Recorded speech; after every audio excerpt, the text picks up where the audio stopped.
আজকে আমরা আলোচনা করব আশুরা মুহররম কাকে বলে, আশুরা মুহররমের সঠিক ইতিহাস কি, এবং আমাদের দেশে কারবালাকে কেন্দ্র করে বা কারবালার ইতিহাসকে কেন্দ্র করে সামাজিক, ধর্মীয় এমনকি রাষ্ট্রীয় যে সমস্ত কুসংস্কার, শিরক, বিদআত প্রচলিত রয়েছে এগুলো সম্পর্কে ইসলাম কি বলে, আর এই দিনকে আমাদের কিভাবে মূল্যায়ন করা উচিত, এই দিনে আমাদের কি কি আমল করা উচিত, এই বিষয়গুলো সামনে রেখে সংক্ষিপ্ত আলোচনার চেষ্টা করবে ইনশাআল্লাহ। ওয়া মা তাওফীকি ইল্লা বিল্লাহি আলাইহি তাওয়াক্কালতু ওয়া ইলাইহি উনীব। আল্লাহ রাব্বুল আলামিন মানুষকে হেদায়েত করার জন্য যুগে যুগে অসংখ্য নবী এবং রাসূল পাঠিয়েছেন। এর ধারাবাহিকতায় সর্বশেষ, সর্বশ্রেষ্ঠ, খাতামুন নবীন, সাইয়্যিদুল আম্বিয়া, তিনি আমাদের সমস্ত নবীদের নবী, সমস্ত নবীদের ইমাম, আমাদের আখির নবী মুহাম্মদ সাল্লাল্লাহু আলাইহি ওয়াসাল্লামের মাধ্যমে আল্লাহ ইসলামকে কমপ্লিট, পরিপূর্ণ, কামিলান কোড অফ লাইফ হিসাবে পরিপূর্ণ করেছেন। আমরা আবার বলি আলহামদুলিল্লাহ। এরপরেও কিছু মানুষ আছে আবেগে তাড়িত হয়ে, কিছু মানুষ আছে সামাজিকতার দোহাই দিয়ে, আবার কিছু মানুষ আছে রাষ্ট্রীয় অথবা এলাকা সামাজিকতার দোহাই দিয়ে দ্বীনের নামে, ইসলামের নামে এমন কিছু করে যেটা ইসলাম তো সাপোর্ট করেই না, বরং কোন সুস্থ বিবেক, সুস্থ মানুষ এগুলোকে কোনো অবস্থায় সাপোর্ট করতে পারে না। বিশেষ করে আমরা যে মাসটাতে অবস্থান করছি, খুতবার শুরুতে বিশেষ করে যেহেতু এটা মাদ্রাসা, ইতিপূর্বে আমি একাধিকবার এসেছি, সম্ভবত মাঝখানে 1-1.5 বছর গ্যাপ পড়ে গেছে, এরপরে এসেছি। এখানে যারা আছেন অনেকেই আমার পরিচিত, অনেকেই আমাকে চেনেন, অনেকেই আলোচনা শুনেছেন। তবে আজকের আলোচনাটা আমাদের অন্যান্য আলোচনা থেকে একটু ভিন্ন আলোচনা। এই জন্য বিশেষ করে যারা ছাত্র আছো, পরস্পরের কথা বলা যাবে, কথা বলা যাবে। কেউ যদি ঘুমিয়ে যায় বাইরে যে ওযু করে আসতে হবে, হেলান দিয়েও থাকা যাবে। ওই যে খুতবার সময় হেলান দিয়ে থাকা, এক পা উঁচু করে থাকা শরীয়তে নিষেধ। এইভাবে পাকে জড়িয়ে ধরা এটাও যাবে। সালাতে আমরা যেভাবে বসে থাকি অথবা ওরা যেভাবে বসে আছে এটাও জায়েজ। তবে পা জড়িয়ে ধরা, হেলান দিয়ে বসা, ঘুমানো এটা আদবের খেলাফ। কিন্তু কেউ ঘুমাচ্ছে তাকে আবার বলাও যাবে না যে ঘুমানো যাবে না, ওকে ইশারা দিতে পারি বা হাত দিয়ে শুধু ডাক দিতে পারি, কথা বলা যাবে। মনে থাকবে তো ছাত্ররা? মনে থাকবে ইনশাআল্লাহ। তোমরা এখানে যারা ছাত্র, আমাদের ছাত্র তোমাদের চেয়ে আরো অনেক বড় বড়। এই জন্য উস্তাদ মনে করো, ভাই মনে করো, আর যেটাই মনে করো, যে কথাগুলো বলবো মূল্যায়ন করবো আমরা ইনশাআল্লাহ। তাহলে আমরা আরবিতে কোন মাসে অবস্থান করছি? মুহররম মাস। এই তো মাত্র 2 দিন আগে আরবি নতুন বর্ষ শুরু হয়ে গেল, 1448 হিজরি। এটা কোন হিজরি? 1448। তো এই হিজরিকে কেন্দ্র করে বিশেষ করে আগে তো হজ্জের সময় কাবার যে কিসওয়া বা কিলা পরিবর্তন করা হতো, গত 2-3 বছর থেকে মুহররম মাসের 1 তারিখে কেন্দ্র করে কাবার গিলাফটাকে পরিবর্তন করা হয়। যদি এটা বিশেষ কোনো ফজিলত বা মর্যাদা আমরা মনে করি না, যদি এটাও কেউ মনে করে যে মুহররমের 1 তারিখে পরিবর্তন করলেই বেশি ফজিলত হবে, তাহলে এটাও বিদআতের পর্যায়ে চলে যাবে। আর আমাদের জন্য আরেকটা খুশির সংবাদ, বিশেষ করে কাবার গিলাফ যে তৈরি করে তার প্রধান যিনি, তিনি আমাদের বাংলাদেশের সন্তান। আলহামদুলিল্লাহ, দোয়া করছি আল্লাহ রাব্বুল আলামিন বাঙালি সহ আমরা যারা আছি প্রত্যেককে কাবা সহ ইসলামের প্রকৃত খাদেম হওয়ার তৌফিক দান করুন, আমিন। যাই, তাহলে আজকে আমরা আলোচনা করব আশুরা মুহররম নিয়ে। কি নিয়ে? আশুরা মুহররম। তোমরা যারা মোটামুটি 2-3 পড়ো, তারা 1 থেকে 10 পর্যন্ত গণনা করতে পারো না আরবিতে? ওয়াহিদ, ইসনাইন, সালাসা, আরবা, খামসা। তো গুনতে গুনতে 10 এর আরবি কি? আশারা। আশারা মানে হচ্ছে 10। তো আশারা থেকে মূলত আশুরা মানে 10 থেকে এসেছে দশমী। তো আশুরা মানে হচ্ছে দশমী বা দশম, আর মুহররম মানে হচ্ছে নিষিদ্ধকৃত, সম্মানিত, মর্যাদাপূর্ণ।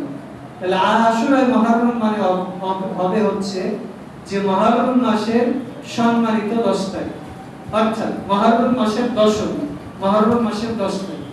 তাহলে অর্থ দেখে আমরা বুঝতে পারছি যে মুহররম মাসের 10 তারিখে এমন কিছু বিষয় আছে যার কারণে এই দিনটাকে আল্লাহ সম্মানিত করেছে বলে আলহামদুলিল্লাহ। বিশেষ করে আমরা গত মাসেই পার করে এসেছি জিলহজ মাসের, সেদিনও কিন্তু 10 তারিখ ছিল। ওই 10 তারিখে আমরা ঈদুল আযহা উদযাপন করেছি। ওই 10 তারিখেই কিন্তু তোমাদের মতো ইসমাঈল আলাইহিস সালামকে আল্লাহ কুরবানি না করে তার পরিবর্তে ওই যে হাবিলের যে উটটা আল্লাহ কবুল করেছিলেন ওইটা কুরবানি করে দিয়েছিলেন বলে সুবহানাল্লাহ। তাহলে মাত্র এক মাসের ডিফারেন্স এই 10 তারিখকে কেন্দ্র করে।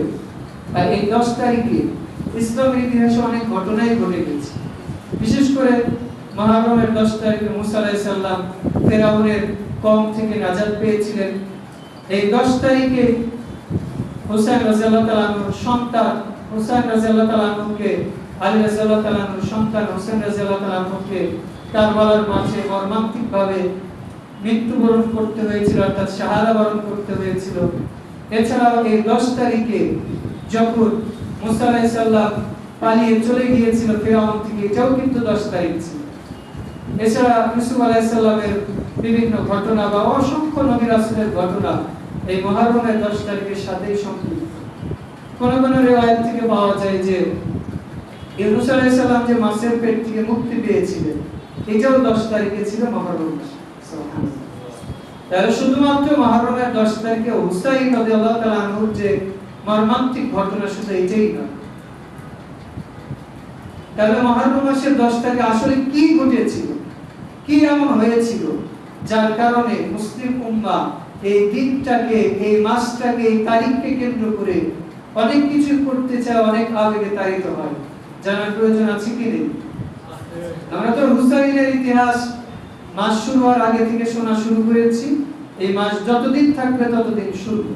তবে সংক্ষেপে হুসাইন রাদিয়াল্লাহু তাআলা আনহুর ইতিহাস সেটা হচ্ছে হুসাইন রাদিয়াল্লাহু তাআলা আনহু যখন জীবিত আছেন এই অবস্থায় কুফা গভর্নর হলো ইয়াজিদ। তো কুফা থেকে প্রায় 150 কোনো বর্ণনায় রয়েছে 500-র অধিক চিঠি আসে। কতটা চিঠি? 150 অথবা 500টা। মনে রাখতে হবে কিন্তু, খুতবা শেষে জিজ্ঞেস করবো। ঠিক আছে ছাত্ররা, খুব খেয়াল করতে হবে। তাহলে কতটা চিঠি দিয়েছিল? 150 অথবা 500টা চিঠি দিয়ে বলল যে আমরা কুফার লোকেরা ইয়াজিদকে খলিফা হিসেবে পছন্দ করি না, হুসাইন আপনি চলে আসেন, আপনাকে আমরা খলিফা হিসেবে চাই। তো তখন তো এখনকার মতো মোবাইল ফোন, ইলেকট্রিক ডিভাইস ছিল না যে একটা বাটনে চাপ দিয়ে সারা বিশ্বের খোঁজ খবর নিতে পারে। তখন তিনি কি করলেন, তার চাচাতো ভাই মুসলিম বিন আকিলকে পাঠালেন। পাঠানোর পর বললেন যে তুমি যে খোঁজ নিয়ে আসো যে আসলেই ওরা আমাকে চাই না, ওরা ধোঁকা দেয়। কারণ তার মধ্যে একটা সন্দেহ ছিল, এই ইরাকের এই কুফার লোকেরাই কিন্তু তার পিতা আলী রাদিয়াল্লাহু তাআলা আনহুকে রমাদান মাসের 17 তারিখে জুমার দিন ফজরের সালাতের সময় হত্যা করেছিল বলে নাউজুবিল্লাহ। এই শিয়ারা। তো তার মধ্যে একটু সন্দেহ সংশয় কাজ করছিল। তিনি পাঠালেন। পাঠানোর পরে তার চাচাতো ভাই চিঠি লিখে বললেন যে না, কুফার লোকেরা আসলেই ইয়াজিদকে পছন্দ করে না, ওরা আপনাকেই চায়।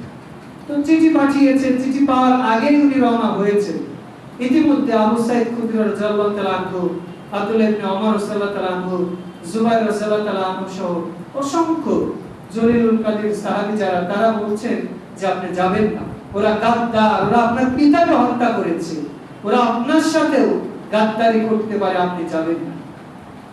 তখন তিনি বলছেন যে তোমরা কি আমার তাকদীরকে পরিবর্তন করতে চাও? আমার তাকদীরের উপর আমি বিশ্বাস করি, আমার তাকদীরে যেটাই আছে আমি সেটাই করব। এবার তিনি বলছেন যে জুবাইর রাদিয়াল্লাহু তাআলা বলছেন লোকেরা যদি আমাদেরকে বাধা দিলে ইসলাম বিদ্বেষী মনে না করতো, আমরা জোর করে হলেও হুসাইনকে বাধা দিতাম। কিন্তু লোকেরা মনে করবে যে আমরা হুসাইনকে বাধা দিয়ে বড় দোষ করে ফেললাম, এই জন্য আমরা আর বাধা দেই না। বলল ঠিক আছে আপনি যান, আল্লাহর প্রতি আপনাকে আমরা সুপর্দ করলাম। এই জন্য যখন আমরা কাউকে বিদায় দিই তখন কি বলে, আস্তাগফিরুল্লাহ দীনাকা ওয়া আমানাকা। এই যে দোয়াটা, এই দোয়াটা তারা বলে দিলেন, বের হয়ে গেল। রাস্তার মাঝখানে চলে এসেছে। আসার পরে তার কাছে চিঠি এসেছে। চিঠিতে মুসলিম বিন আকিল তাকে লিখেছিলেন আগে যে আপনি আসেন। পরবর্তীতে তিনি কয়েকদিন থাকার পর বুঝতে পারলেন যে আসলে তুফাল লোক গাদ্দারি করেছে, এরা আসলে তাকে চাই না, তাকে হত্যা করতে চায়।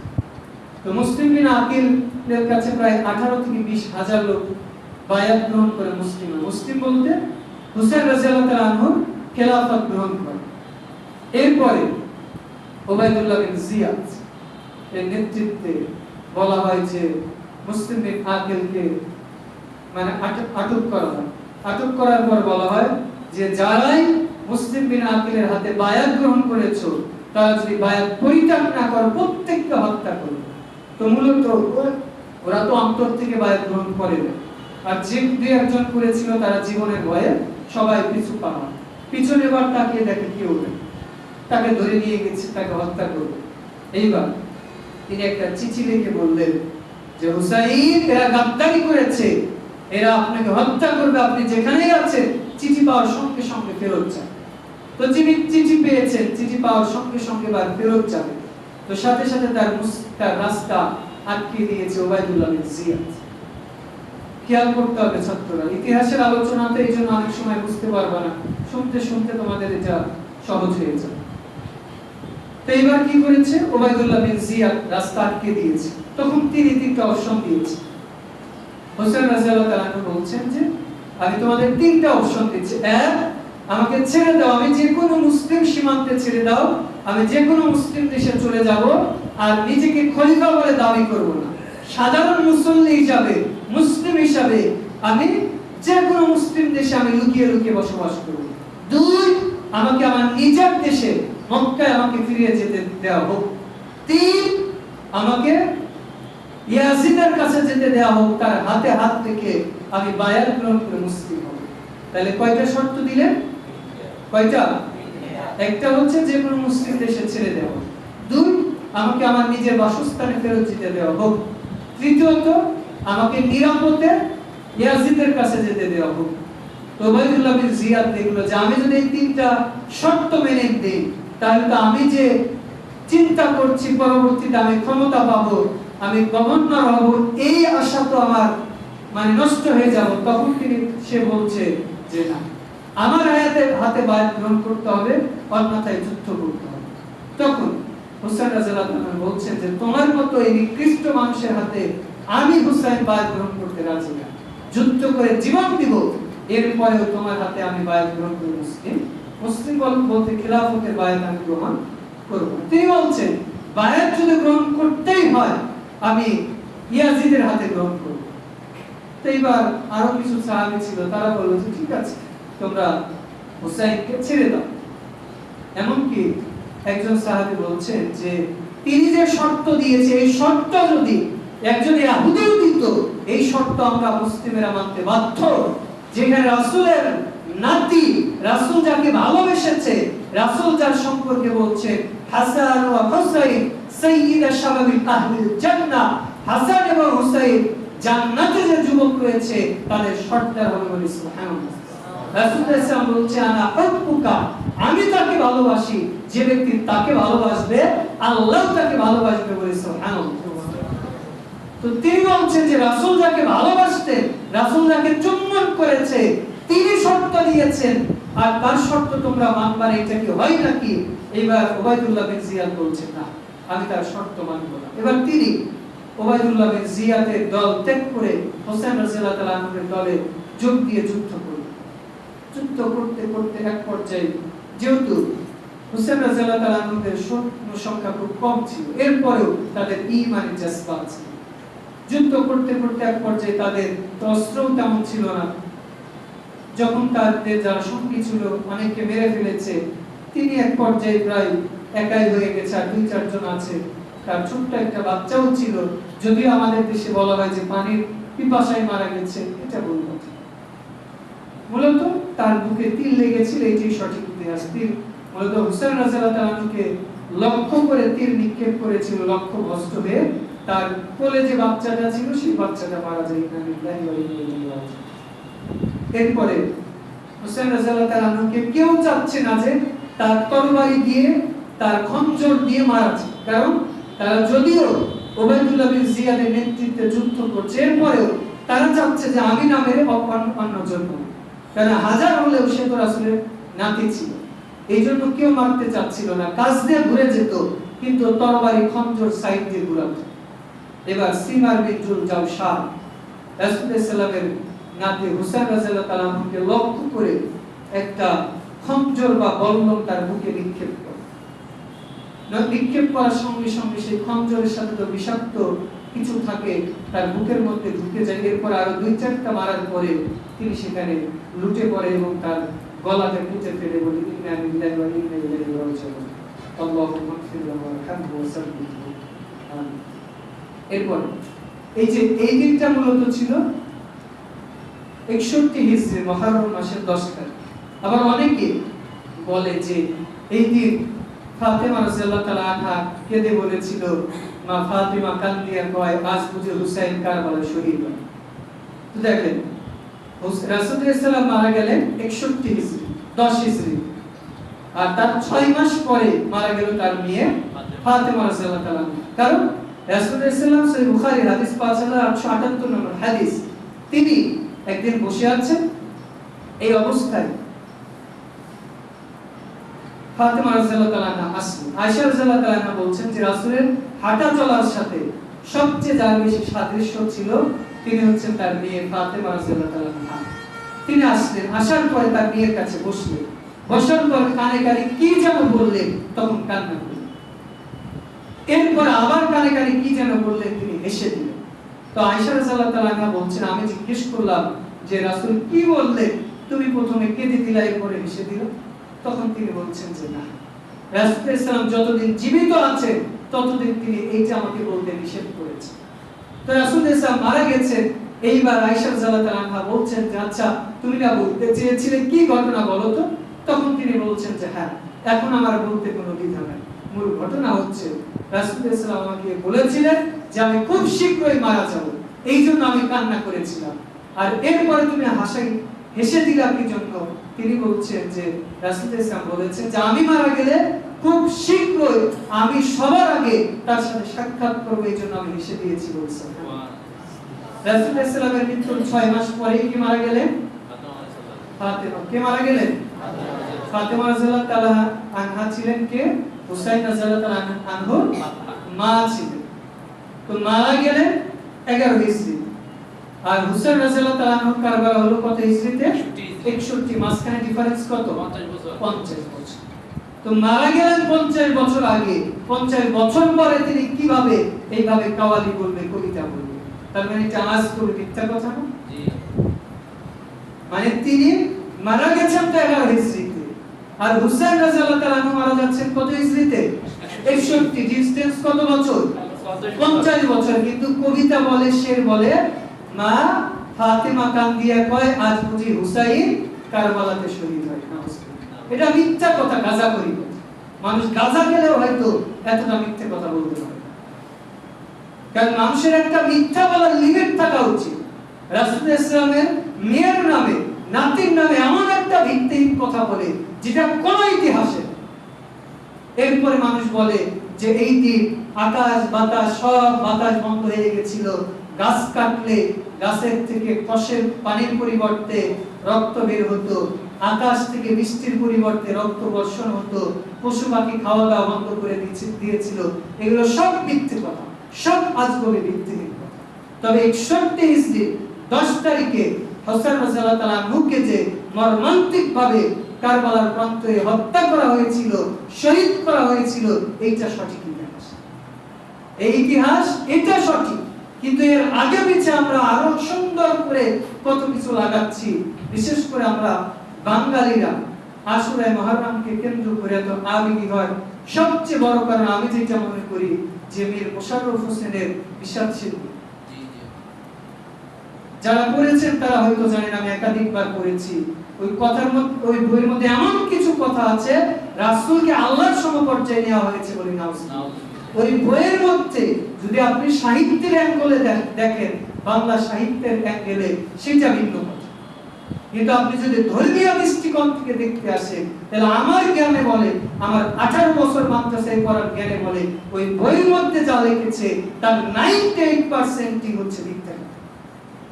ওই বইয়ের মধ্যে মিথ্যে, আজগবি এমনকি শিরকের কথা দিয়ে পরিপূর্ণ। এই জন্য কোন মুসলিম দেশে কোন সিলেবাসে এটা কোন সময় হতে পারে না। সম্ভবত আমরা যখন আলিম ইন্টারমিডিয়েটে পড়ি, তখন আমরা যখন ঢাকা ইউনিভার্সিটিতে অ্যাডমিশন দিই, তখন এটা আমাদেরকে সিলেবাস দেওয়া হয়েছিল, এই বইটা কয়েকবার পড়তে হয়েছিল। তো এই বই বিশেষ করে যারা সাহিত্য বুঝে বা দিন সম্পর্কে জ্ঞান আছে তারা পড়লে পড়তে পারে, কিন্তু যাদের দিন সম্পর্কে অত জ্ঞান নাই তাদেরকে বলবে এই বই পড়তে হবে, কারণ এটা শিরকে পরিপূর্ণ। এই বইটার কারণে মানুষ মনে করেছে যে হুসাইনের কারবালায় কি হয়েছে, এই হয়েছে, সেই হয়েছে, হুসাইনকে হত্যা করা হয়েছে, এই দিন মা ফাতেমা কান্না করেছিল, ইত্যাদি ইত্যাদি বলা। আমরা আমাদের যে ফাতেমা রাদিয়াল্লাহু তাআলা আনহাকে মা বলি, আসলে কি ফাতেমা রাদিয়াল্লাহু তাআলা আনহা আমাদের মা? না না। রাসূলের স্ত্রীদেরকে আমরা কি বলি? উম্মাহাতুল মুমিনিন, মুমিনদের মা। তো রাসূলের স্ত্রীও যদি আমাদের মা হয়, রাসূলের মেয়েও কি আমাদের মা? না। না, কোন ভাই ওগুলো কিছুই বলতে হবে না, বলা দরকার।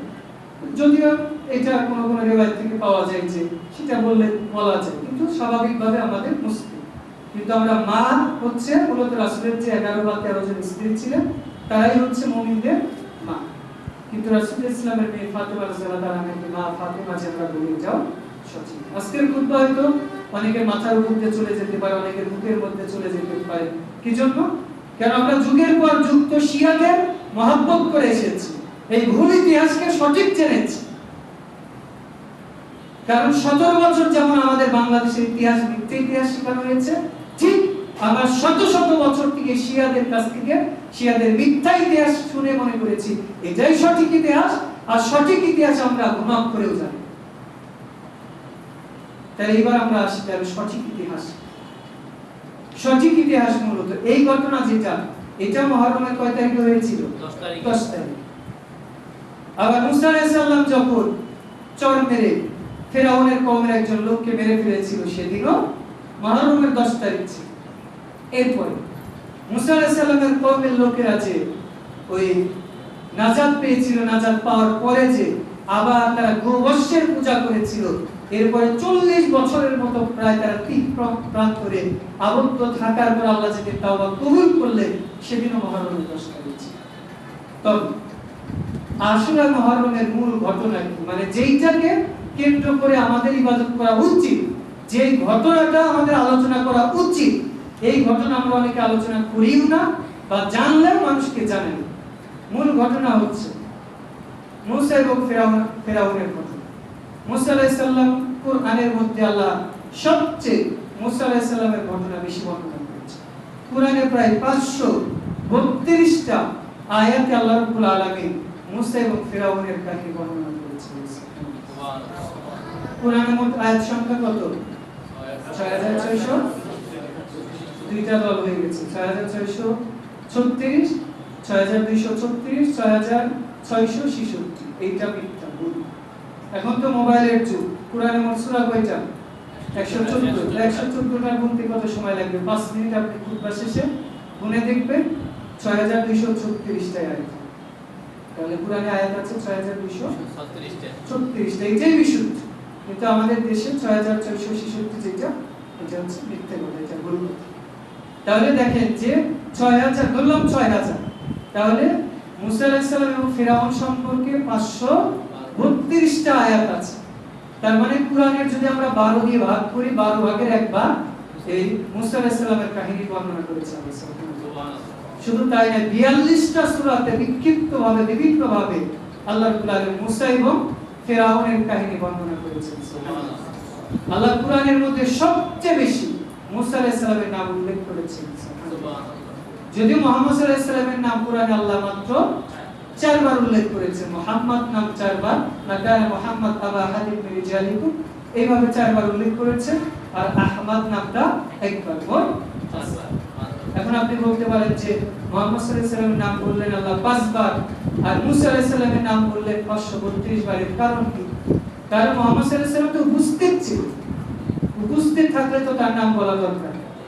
ধরেন আমার সাথে আমার সফর সঙ্গী এসেছে আব্দুল রহিম, উনি আমার সাথে উপস্থিত আছে। এবার আমাদের হচ্ছে জাকির রায়হান, উনি মসজিদের দায়িত্বশীল, উনি উপস্থিত।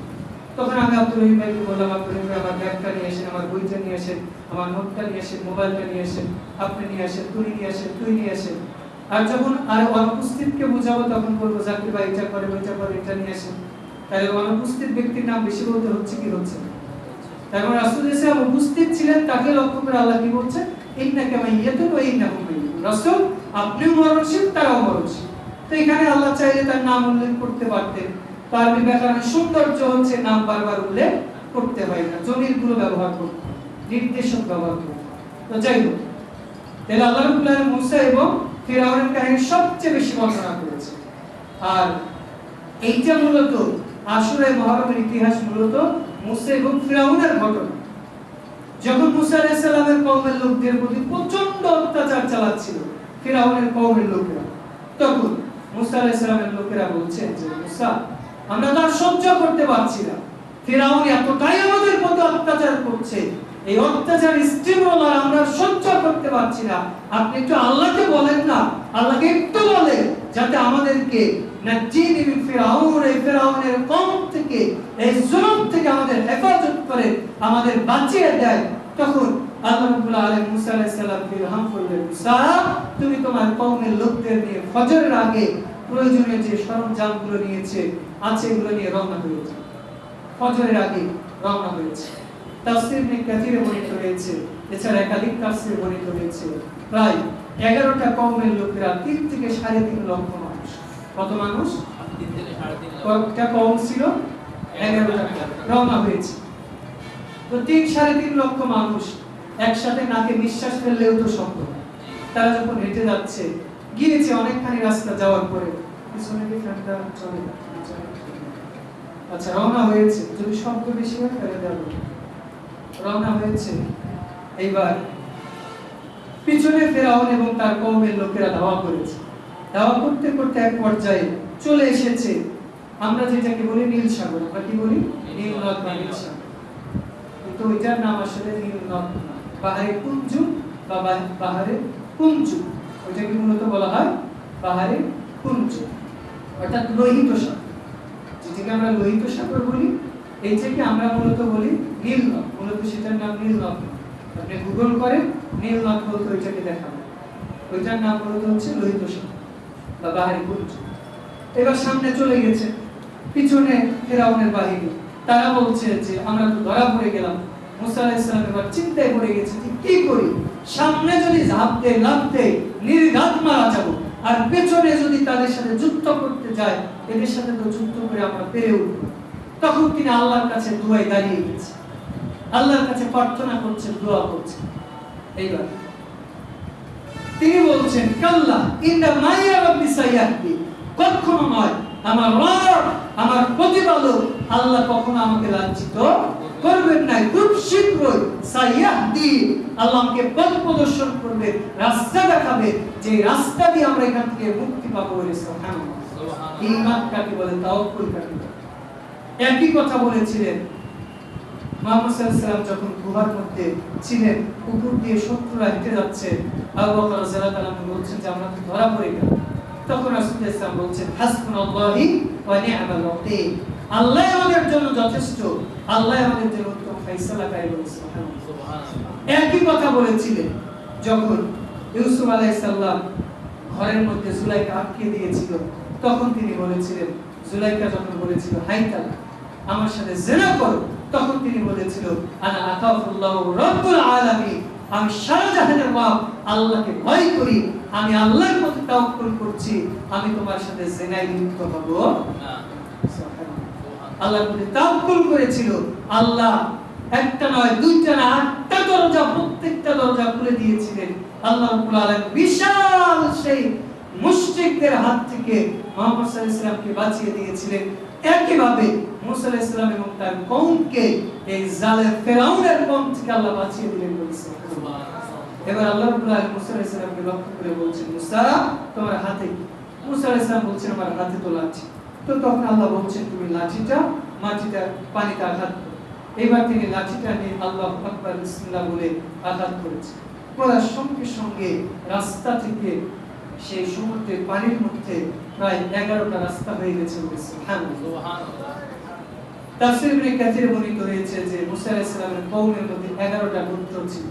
প্রত্যেক গোত্রে ভিন্ন ভিন্ন সেই রাস্তা দিয়ে যাচ্ছিল। এমনকি আমরা যেটাকে ওয়াটার প্রুফ বলি অথবা গ্লাস প্রুফ বলি, চাইনায় তো সেই গ্লাস দিয়ে বিশাল হাজার হাজার কিলোমিটার উপরে একটা জানিয়ে মানে অস্টাওয়ার বানিয়েছে। ঠিক তারা কি করছিল যে একজন আরেকজনকে দেখতে পাচ্ছিল। মানে প্রত্যেক গোত্রের লোকেরা, ধরেন এখানে ক্লাস 7 পর্যন্ত আছে, তো ক্লাস 1 এর ছাত্র এখানে বসে, 2 এর ওখানে বসে, 3 এর ওখানে বসে, প্রত্যেকটার মাঝখানে গ্লাস দেওয়া আছে। তো এবার প্রত্যেক ছাত্ররা এক ছাত্র ক্লাসের ছাত্র আর ছাত্রকে দেখতে পারে, কথাও বলতে পারে। কিন্তু থাই গ্লাস থাকলে কি হয়, দেখতেও পারে না, সাউন্ডও যায় না। এখন তো আবার water proof sound proof glass আছে। তো কি হচ্ছিল, তারা একজন আরেকজনকে দেখতেও পাচ্ছিল, কথাও বলতে পারছিল। এবার তারা পার হয়ে গেছে। পার হওয়ার পরে পিছনে তাকিয়েছে, তাকার পরে দেখছে যে ফেরাউন এবং তার কওমের লোকেরা ঢুকে গেছে। এখন তারা আবার বলছে যে আমরা যাদের থেকে বাঁচার চেষ্টা করলাম ওরা তো আবার রাস্তায় ঢুকে গেছে, আমাদের এত কষ্ট করে লাভ কি, আমরা তো আবার ধরা পড়ে যাব। তখন মুসা আলাইহিস সালাম বলছে সবর করো, যে আল্লাহ এই জালেমদের থেকে বাঁচিয়ে সমুদ্রকে রাস্তা বানিয়ে দিয়েছে, সেই আল্লাহ তোমাদের জন্য উত্তম ফয়সালা করবে, সেই আল্লাহ এই জালেমদের ধ্বংস করবে। এইবার আল্লাহ রাব্বুল আলামিন মুসা আলাইহিস সালামকে আবারো বলছেন তুমি তোমার লাঠি দিয়ে সমুদ্রে আঘাত করো। তিনি তার লাঠিটা আবারো ওইখানে নিক্ষেপ করলেন। আঘাত করার সঙ্গে সঙ্গে সমুদ্রের পানি একত্রিত হয়ে গেল। সুবহানাল্লাহ। এইবার ফেরাউন যখন ডুবে যাচ্ছে, সূরা ইউনূস 10 নম্বর সূরা 90 থেকে 92 নম্বর আয়াত, আমানতু আন্নাহু লা ইলাহা ইল্লাল্লাহ আমানতু বিহি বানি ইসরাঈল ওয়া আনা মিনাল মুসলিমিন। সে বলছে যে আল্লাহ আমি তোমার প্রতি ঈমান আনলাম, আল্লাহ আমি ওই আল্লাহর প্রতি ঈমান আনলাম যে আল্লাহর প্রতি ঈমান এনেছিল বনি ইসরাঈলের লোকেরা, আর আমি আল্লাহ মুসলিমদের অন্তর্ভুক্ত হয়ে গেলাম। ওই যে মানুষ বলে না যে সাপ মরার আগে সোজা হয়, ফেরাউন কিন্তু মরার আগে ঈমান এনেছে। মরার আগে কি করেছে? ঈমান এনেছে। সে কি বলছে? তবে এর মধ্যেও তার কথার মধ্যেও ফাঁকিবাজি কথা আছে। সে কি বলছে? আমি ঈমান আনলাম আমানতু বিহি বানি ইসরাঈল, আল্লাহ আমি আপনার প্রতি ঈমান আনলাম যে আল্লাহর প্রতি ঈমান এনেছিল বনি ইসরাঈলের লোকেরা, আর আমি মুসলিম হয়ে গেলাম। ও বলে নাই যে সারা জাহানের রব আল্লাহর প্রতি ঈমান আনলাম। ও বলেছে যে বনি ইসরাঈলের লোকেরা যার প্রতি ঈমান এনেছে, তখনও হয়তো যদি বেঁচে যেত তখন হয়তো বলতো জানেন বনি ইসরাঈলের লোকেরা তো আগে আমার প্রতি ঈমান এনেছিল, আগে দেব দেবতার প্রতি ঈমান এনেছিল, তাহলে আমি ওই দেব দেবতার প্রতি ঈমান আনলাম। কারণ এর আগে তো ওকে প্রায় 9 থেকে 11টা নিদর্শন দেখিয়েছিল আল্লাহ, প্রত্যেকটাই সে বাঁচার পর অস্বীকার করেছে। নিদর্শনের মধ্যে একটা ছিল মুসা আলাইহিস সালাম বগলের নিচে হাত দিলে হাত জ্বলজ্বল করে যেত। মুসা আলাইহিস সালামের কওমের লোকেরা কোনো খাদ্য যদি হাত দিত স্বাভাবিক খাদ্যই থাকতো, ফিরআউনের কওমের লোকেরা হাত দিলে রক্ত হয়ে যেত। মুসা আলাইহিস সালামের কওমের লোকেরা স্বাভাবিকভাবে চলতো, আর ওরা যেখানে থাকতো সেখানে ব্যাঙ বা এই জাতীয় সার পোকা দিয়ে ভরে যেত। এরপর ওরা সময়ের জন্য ঈমান আনতো, আবার সে অস্বীকার করত। তো এইবার ও একইভাবে এইভাবে কৌশল করেছে। তখন আল্লাহ রাব্বুল আলামিন বলছেন, আল্লাহ বলছে যে তুই যেহেতু আমার প্রতি ঈমান এনেছিলি, আমি তোকে দৃষ্টান্ত হিসাবে রেখে দিলাম। আমি তোর থেকে আরো যারা জালেম আছে তারা যাতে তোর থেকে শিক্ষা নেয়, এইটা আমি তোর মধ্যে রেখে দিলাম। আল্লাহ রাব্বুল আলামিন সূরা নিসা 4 নম্বর সূরা 18 নম্বর আয়াতে বলছেন, কেউ যদি মৃত্যুর আগে ঈমান আনে জীবন যায় যায়, এই সময় যদি কেউ ঈমান আনে ওই ঈমান আল্লাহ কবুল করবেন না। তো বাঁচার জন্য ঈমান এনেছে, মৃত্যুর আগে ঈমান এনেছে, আল্লাহ ওই ঈমানটাকে কবুল করেন না। এরপরে ফিরআউন তো ডুবে মারা গেল। ডুবে মারা যাওয়ার পরে তাদের যখন চোখের সামনে চাক্ষুষ ডুবে গেল ফিরআউন, আর ফিরআউন অনেক লম্বা ছিল। যদিও আমরা মিশরের পিরামিডে যেটা ইউটিউব ফেসবুকে দেখি, এটা আসলে যেটা মূলত যে ফিরআউন, এটা আসলে ফিরআউন। আবার আমরা যেটাকে আসলে ফিরআউন বলে চিনি, ইউটিউব ফেসবুক গুগল করলে যেটাকে পাই, ওইটা আসলে আসল ফিরআউন। আমরা যেটাকে ফিরআউন বলি, ফিরআউন হচ্ছে তখনকার দেশের প্রধানমন্ত্রীর উপাধি। যেমন আমাদের দেশের রাষ্ট্রপ্রধান, প্রধানমন্ত্রী তার উপাধি।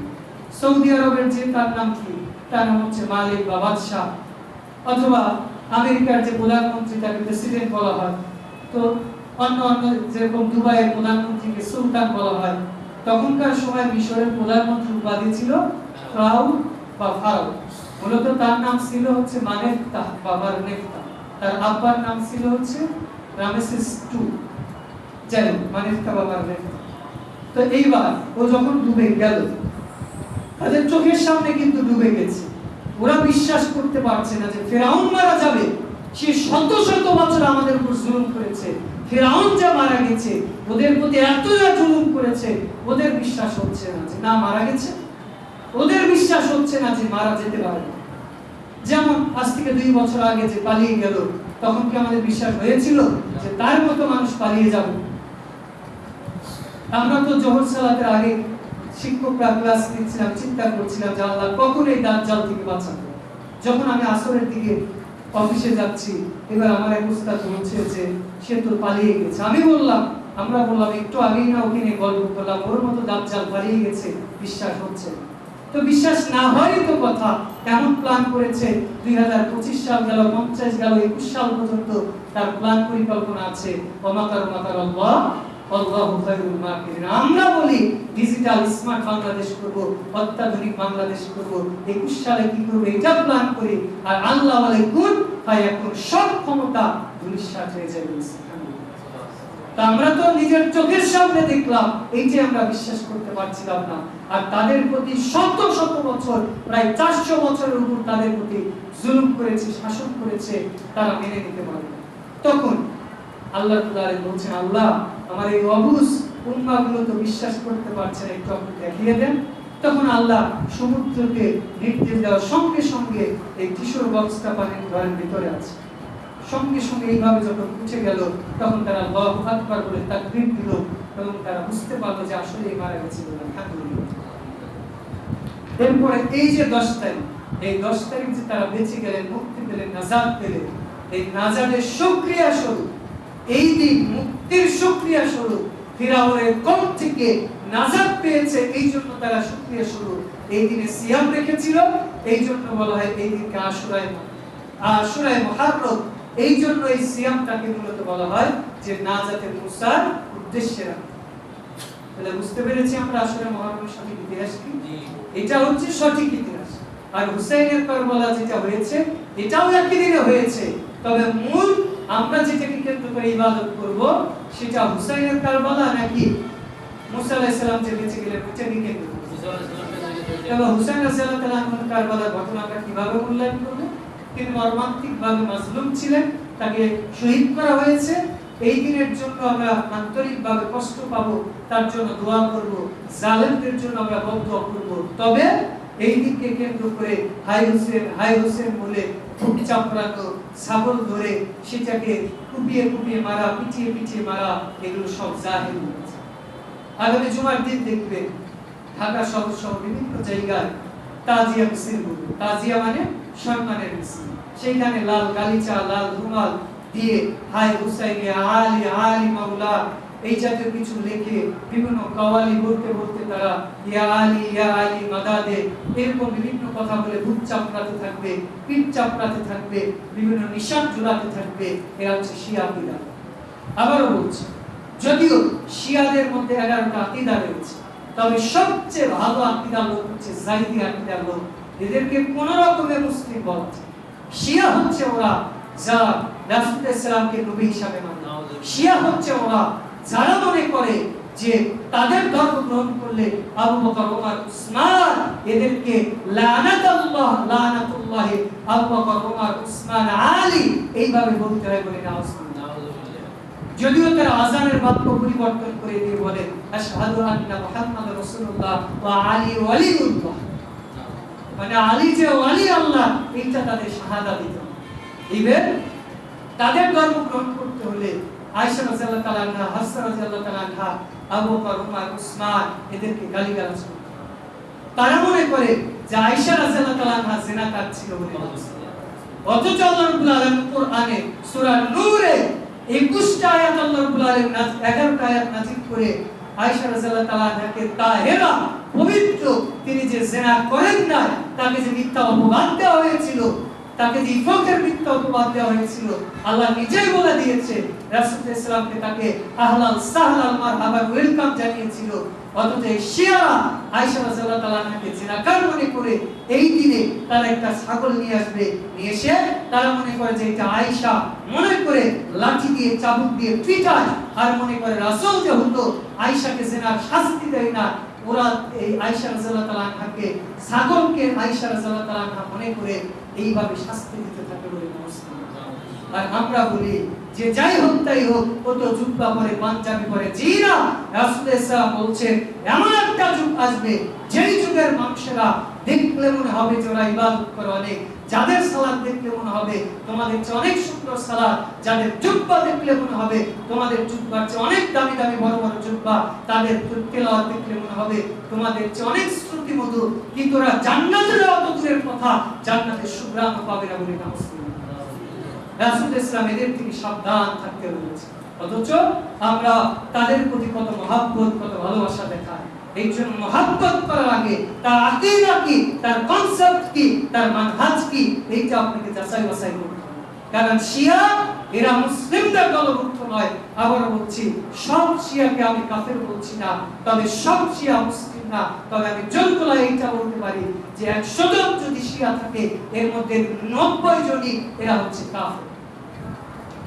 এরা 90 জনই রাসূল সাল্লাল্লাহু এবং সাহাবীদেরকে গালিগালাজ করে। তাদের ধারণা মূলত নবী হওয়ার যোগ্য ছিল আলী রাদিয়াল্লাহু তাআলা আনহু। তারা মনে করে যে জিবরিল আলাইহিস সালাম ভুল করে রাসূলের কাছে গিয়েছে বলে। আবার তারা এটাও মনে করে যে জিবরিল ভুল করেছে পরবর্তী খলিফা হবে আলী, কিন্তু আয়েশা তার স্বামী অর্থাৎ রাসূলকে ভুলভাল বুঝিয়ে তার পিতা আবু বকরকে খলিফা বানিয়েছে। তার মানে আবু বকর জালেম, আয়েশা রাদিয়াল্লাহু তাআলা আনহা জালেম, এরা সবাই কাফের, এরা সবাই জাহান্নামে বলে। এই জন্য অতি আবেগী হতে হবে। এই যে এখন চলে এসেছে ফুটবল খেলা, অনেকে বলে ধর্মের সাথে খেলার কোনো সম্পৃক্ত নেই। আমি বলি যে তোমাকে আবার ওই দারুল ওহীদ মাদ্রাসার মতো মাদ্রাসায় বক্তব্য ভর্তি হতে হবে। তুমি বিসিএস ক্যাডার করেছো, ডাক্তার, ইঞ্জিনিয়ার হয়েছো, আমাদের এই মাদ্রাসা, আমাদের মাদ্রাসার শিশুর ছাত্র যত জ্ঞান রয়েছে তোমার ততটুকু জ্ঞান। কারণ শিশুর ছাত্র জানে একজন মুসলিম কখনো মুশরিকের সাথে অন্তরঙ্গ বন্ধুত্ব করতে পারে না, করতে পারে। আর তুমি মোটিভেশনাল ওয়াজ করো, কথা বলো, মানুষকে মনে করেছো লাখ লাখ ফ্যান ফলোয়ার হয়েছো, আর মুই কি হুজুরে অতটা তুমি বড়াই দেখালো না। খেলা তুমি দেখছো, খেলা দেখছি আমরা, সাপোর্ট করছি ব্রাজিল, আর্জেন্টিনা, হাজার হাজার টাকা খরচ করে পতাকা ঝোলাচ্ছে। গত সপ্তাহে দেখলাম একটা বৃদ্ধ লোক, সে 14 শতক জমি বিক্রি করে 7.5 কিলোমিটার একটা পতাকা বানিয়েছে বলে। আরেকজন দেখলাম যে সরকারি জায়গায় থাকে, সে 50,000 টাকা দিয়ে একটা দেশের পতাকার মতো করে ভ্যান রিক্সা সাজিয়েছে, লুঙ্গি জামা কাপড় সাজিয়েছে বলে। রাসূল ইসলাম এদের সম্পর্কে বলছে এরা হচ্ছে দরিদ্র অহংকারী, এরা জান্নাতে যাওয়া তো দূরের কথা, জান্নাতে সুঘ্রাণ পাবে। আবার রাসূল ইসলাম বলছেন সহিহ মুসলিমের হাদিস, যারা ধনী রয়েছে তাদের 500 বছর আগে যারা দরিদ্র রয়েছে তারা জান্নাতে যাবে। কারণ কি? কারণ তাদের জমি জমা কম, টাকা পয়সা কম, হিসাব কম, জান্নাতে যাওয়া সহজ হবে বলে। সুবহানাল্লাহ। কিন্তু রাসূল সাল্লাল্লাহু এটাও বলেছে অহংকারী ধনী যারা, যার টাকা নেই সে অহংকার করে, ও টাকা আছে যে ও 10 টাকা দিয়ে বাজার করব কিনেছে, 500 টাকা দিয়ে বাজার করেছে, ওর সামর্থ্য আছে ঈদে একটা জামা কাপড় কিনবে, ও 5টা কাপড় কিনেছে। এরা হচ্ছে অহংকারী, এরা হচ্ছে অহংকারী দরিদ্র, এরা জান্নাতে যাওয়া তো দূরের কথা, জান্নাতের সুঘ্রাণ পাবে। এই জন্য যারা আছে, যারা এখানে উপস্থিত আছেন এবং যারা অনলাইনের মাধ্যমে আমাদেরকে শুনবেন, তাদেরকে নাসিহা, আপনি আমার মুসলিম ভাই, আপনাকে আমি অনেক ভালোবাসি। আমি যেভাবে জান্নাতে থাকতে চাই, আমরা সবাই জান্নাতে থাকতে চাই কি চাই? আমরা যারা রাত 1টা 1টায় জেগে জেগে ফুটবল খেলা দেখি, তারা কি আসলে এই জান্নাতে যেতে চায়? ওদেরকে দেখবেন যে রাত 1টা 2টা 3টায় হঠাৎ করে প্রচন্ড চিল্লাচিল্লি শব্দ শুনবেন, ফজরের সময় একজন মুসল্লি পাবেন, আছে না? এটা আসার সময় সম্ভবত এই দিকে আসার সময় বেগমগঞ্জের এখানে দেখলাম মসজিদ হচ্ছে, এখানে সম্ভবত আপনার 100 গজ দূরত্ব হবে, একটা পতাকা বানিয়েছে আনুমানিক প্রায় 200 গজের, এক সাইডে আর্জেন্টিনা, এক সাইডে ব্রাজিল, মানে দুইজন মামা ভাই ভাগনা হয়ে গেছে, ভাগ করে রাসূল ইসলাম এগুলো নিষেধ করেছেন। আর কেউ কেউ বলছে যাই হোক হুজুর, আমরা সব মুসলিমদের সাপোর্ট করি না, আমরা মুসলিম দেশকে সাপোর্ট করি। আমি বলি মুসলিম দেশকে কাবার ইমামও যদি আজকে বলে যে এই ফুটবল খেলা জায়েজ, কাবার ইমাম মিথ্যা বলেছে। এই ফুটবল খেলা যদি জায়েজ হয় তাহলে রাসূলকে আবার দুনিয়া থেকে নিয়ে আসতে হবে।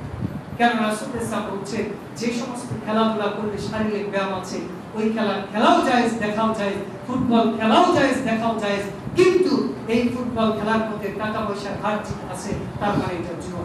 এই ফুটবল খেলার মধ্যে টাকুর নিচে অর্থাৎ হাঁটু না ঠিক প্যান্ট পরা হয়, এই ফুটবল খেলার মধ্যে নারী পুরুষ একাকার হয়ে যায়, জেনা ব্যভিচার করে। এমনকি যে দেশে খেলা হচ্ছে এই দেশে যাতে অবাধে যৌনাচার করতে পারে এই জন্য প্রোটেকশন হিসাবে তারা বিনামূল্যে বিভিন্ন জিনিস তারা সাপ্লাই দিচ্ছে। অথচ আমরা তাদেরকে মহব্বত করছি, তাদেরকে ভালোবাসছি। এই তো মাত্র 10 দিন আগে একটা ছেলে পতাকা ঝুলাতে যে কারেন্টে শর্টকে মারা গেছে, এটা কি ভালো মৃত্যুর লক্ষণ? না। ও যে জাহান্নামে যাবে, আল্লাহ মাফ করুন যদি আমি ভুল না বলি, রাসূলের হাদিসের বিবরণে যেটা বোঝা যায় ও জাহান্নামে যাবে, এটাই মানে 100%। এখন আল্লাহ চাইলে হয়তো মাফ করে দিতে পারেন, কিন্তু ওর যে মৃত্যু হয়েছে মুশরিকদের পতাকা ঝুলাতে যে, তাহলে হয়তো আল্লাহর অন্য আমলের কারণে মাফ করলেও করতে পারে। তবে আপনাদেরকে নসিহত যে এই সমস্ত ফুটবল, ক্রিকেট বা এই জাতীয় যে খেলাধুলা রয়েছে এগুলোকে আমরা দেখব না। কষ্ট পেলে না, মানে একটু জোরালো ভাবে কথা বললাম, ধমক দিয়ে বললাম, একটু কষ্ট পেয়েছে না? কষ্ট পেতে হবে, কারণ আপনি যেহেতু মুসলিম, জান্নাতে যেতে চান। আমরা যেহেতু মুসলিম দেশ, আমরা যেহেতু বাঙালি, আমরা প্রথম পরিচয় মুসলিম, দ্বিতীয় পরিচয় বাঙালি। আমরা যদি বাঙালি হই মুসলিম দেশে, আপনি বিজাতিদের পথে কেন ঝুলাবেন? আমরা বলি যে আমি বাঙালি, বাংলাকে ভালোবাসি, পয়লা বৈশাখ করি, এই করি সেই করি, তো তোমার বাড়ির উপর আর্জেন্টিনা, ব্রাজিলের পতাকা, তোমার বাড়ির উপর বিদেশি জার্মানির পতাকা কেন, স্পেনের পতাকা কেন? তার মানে তুমি যে দেশকে ভালোবাসো না, এটাই। এই জন্য আপনাদেরকে নসিহত, এই সমস্ত মুসলিমদের কৃষ্টি কালচার থেকে আমরা দূরে থাকবো। আল্লাহ আমাদের তৌফিক দান করুন, আমিন। এবার শেষ থেকে এসে কথা, তাহলে আমাদেরকে এই মাসে এই 10 তারিখে কি করতে হবে?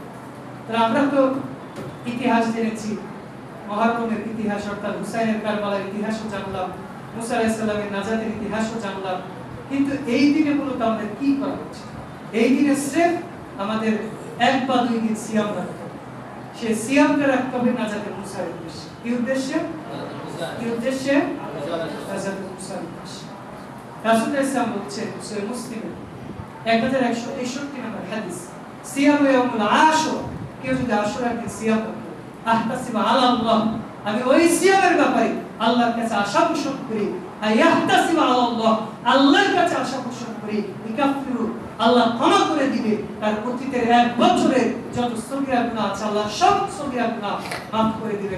সুবহানাল্লাহ। এবার রাসূল সাল্লাল্লাহু আলাইহি ওয়াসাল্লাম মক্কা থেকে যখন মদিনায় গেলেন, তিনি দেখছেন যে ইহুদিরা এই দিনে সিয়াম করে।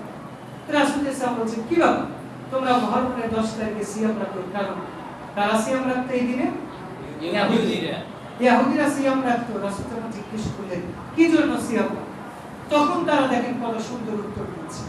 তারা বলছে যে এই দিন আল্লাহ মুসা আলাইহিস সালামকে ফিরাউনের কওম থেকে বাঁচিয়েছিলেন, এই জন্য আমরা নাজাতে মুসার উদ্দেশ্যে সিয়াম রাখি বলেছি। তার মানে তৎকালীন যারা ইহুদি ছিল তারাও আমাদের যে এই দিনটা সম্পর্কে ভালো জানত, এই জন্য তারা মুসা আলাইহিস সালামের নাজাতের উদ্দেশ্যে সিয়াম রাখত। রাসূল সাল্লাল্লাহু বললেন যে আমরাই তো মুসা আলাইহিস সালামের উত্তরাধিকারী, আগামী বছর আমি যদি বেঁচে থাকি তাহলে সুমুহু ক্বাবলাহু ইয়ামা, তার আগে একদিন সিয়াম রাখবো, অর্থাৎ 9-10 রাখবো। কোন কোন রিওয়ায়াত রয়েছে 10 এবং 11, তবে 11 তারিখের এটা রিওয়ায়াত একটু দুর্বল আছে। সবচেয়ে বিশুদ্ধ হচ্ছে 9 এবং 10।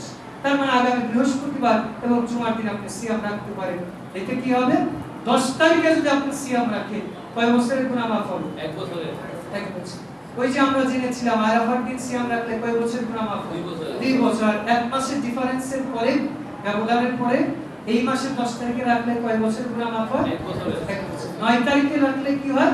খালিফুল ইয়াহুদ ওয়ান নাসারা, মানে ইহুদিরা রাখে শুধু 10 তারিখে, আমরা ওদের বিরোধিতা করে 9 তারিখে রাখলাম। সুবহানাল্লাহ। রাসূল সাল্লাল্লাহু বলেছেন খালিফুল ইয়াহুদ ওয়ান নাসারা, ইহুদিদের বিরোধিতা করো কিভাবে?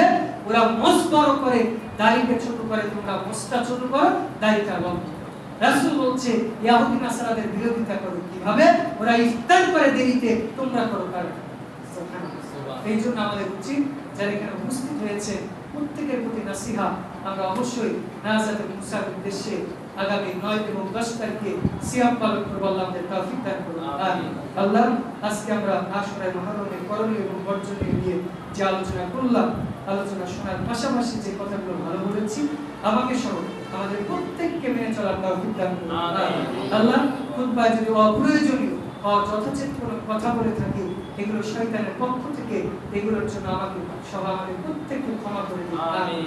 আল্লাহ, আপনার কাছে দোয়া করছি আশুরা মুহররমকে কেন্দ্র করে মুসলিম সমাজে যে অসংখ্য শিরক এবং বিদআত প্রচলিত রয়েছে, আল্লাহ এগুলো থেকে মুসলিম সমাজকে হেফাজত করেন। আমিন। আল্লাহ, আমাদেরকে বিশেষ করে শিয়া সহ ভ্রান্ত আকীদা যারা রয়েছে, যেহেতু সময় কম, আপনাদের এলাকায় হিজবুত তাওহীদ সহ আরো যে সমস্ত ফিরকা আহলে কুরআন, হিজবুত তাওহীদ যেগুলো আছে, এই সমস্ত ফিরকাকে জানা এবং এদের থেকে আল্লাহ আমাদেরকে হেফাজত করুন। আমিন।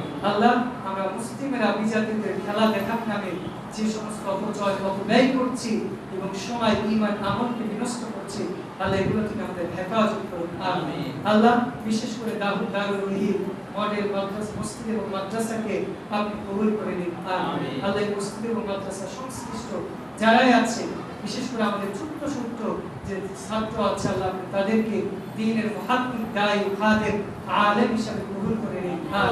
আল্লাহ এই প্রতিষ্ঠানকে মানুষ এবং জিন শয়তান থেকে হেফাজত করুন। আমিন। বিশেষ করে আমার জন্য দোয়া করুন এবং আলহামদুলিল্লাহ আপনাদের মাদ্রাসার যে প্রধান শিক্ষক সালাহুদ্দিন এবং আবুল কাসেম, এরা দুইজনই আমার জন্য দোয়া করবেন। আল্লাহ রাব্বুল আলামিন যেন ওদেরকেও ইখলাসের সাথে, আমানতদারিতার সাথে এই প্রতিষ্ঠানের খেদমত করার তৌফিক দান করেন। আমিন। আর খাস করে আমার জন্য দোয়া করবেন। আমি গাজীপুর একটা মাদ্রাসায় দায়িত্বে আছি, দোয়া করবেন আল্লাহ রাব্বুল আলামিন যেন আমাদের প্রতিষ্ঠান এবং প্রতিষ্ঠান সংশ্লিষ্ট সকলকে কবুল করেন। আমিন। খাস করে আবার আপনার কাছে দোয়া চাচ্ছি, আপনাদের কাছে। আমার সঙ্গী সঙ্গী হিসেবে আছেন আমার খুব কাছের আমাদের দিন ভাই মুসলিম ভাই, আগে ফেনীতে ছিলাম, আমার সাথে একই সাথে চাকরি করতে। তো উনি বললেন যে যাই, অনেকদিন হলো আসা হয়, এই জন্য ভাইকে নিয়ে আসলাম। ওনার জন্য দোয়া করবেন, উনি বিয়ে শাদী করেছে, যাতে আল্লাহ রাব্বুল আলামিন ওনাকে ঈমানের হালাতে দ্বীনের উপর অটল রাখেন। আমিন। খাস করে আমার জন্য এবং আমার 2টা ছেলে এবং মেয়ে আছে, এদের জন্য দোয়া করবেন, আল্লাহ যাতে ওদেরকে দ্বীনের দায়ী, খাদেম, আলেমা হিসেবে কবুল করে নেন। আমিন। আল্লাহ, এছাড়া আমাদের যাদেরই ছেলে মেয়ে আছে, প্রত্যেকটা ছেলে মেয়েকে দ্বীনের একান্ত মুহাক্কিক দায়ী হিসেবে কবুল করুন। আমিন। আল্লাহ, বর্তমান শতাব্দীর সবচেয়ে বড় চ্যালেঞ্জ হচ্ছে একটা সন্তানকে আদর্শবান তাওহীদবাদী মুসলিম হিসেবে গড়ে তোলা। আল্লাহ, আমরা যেহেতু তাওহীদের ভিত্তির উপরে গড়ে তোলার জন্য এই প্রতিষ্ঠানকে করেছি, আল্লাহ আপনি আমাদের প্রত্যেকের সন্তানকে তাওহীদবাদী মুসলিম হিসেবে কবুল করুন। আমিন। আল্লাহ, আপনি আমাদের সকলকে কবুল করুন। আমিন। বারাকাল্লাহু লানা ওয়া লাকুম ফিল কুরআনিল আযীম ওয়া নাফা'না ইয়াকুম বিল আয়াতি ওয়া যিকরিল হাকীম। সুবহানাকাল্লাহু ওয়া বিহামদিক, আশহাদু আল্লা ইলাহা ইল্লা আনতা, আস্তাগফিরুকা ওয়া আতুবু ইলাইক।